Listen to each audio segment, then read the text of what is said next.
les textes d'époque ont presque tous disparu. D'autant qu'ils étaient écrits sur papyrus. Quant à la mémoire, elle s'est forcément perdue en un millénaire et demi. Tant et si bien que, sur les Mérovingiens, n'ont souvent été colportées que des « historiettes amplifiées », inventées ou dévoyées, souligne l'historien Bruno Dumézil dans l'introduction de son livre, L'Empire mérovingien.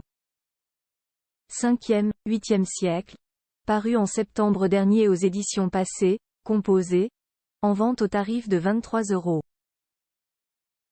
Et de citer par exemple, parmi ces images d'Épinal, le vase de Soissons, la culotte du bon roi d'Agobert ou encore la rivalité entre Frédégonde et Brunehaut, les reines sanglantes.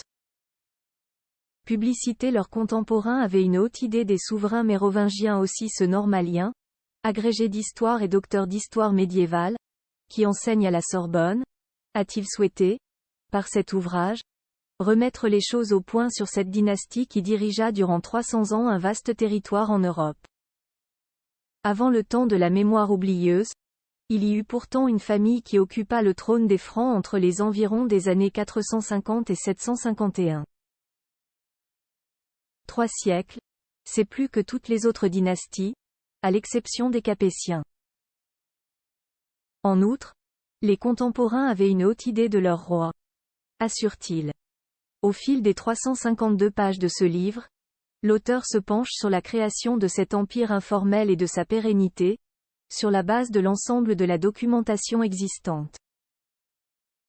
De Childéric et son fils Clovis au roi fainéant, il montre que le monde mérovingien se maintint parce qu'il fut sans cesse agité de mouvements, que l'on peut considérer comme des crises ou comme des réformes, mais qui obligeaient de multiples acteurs à s'investir dans la vie du royaume.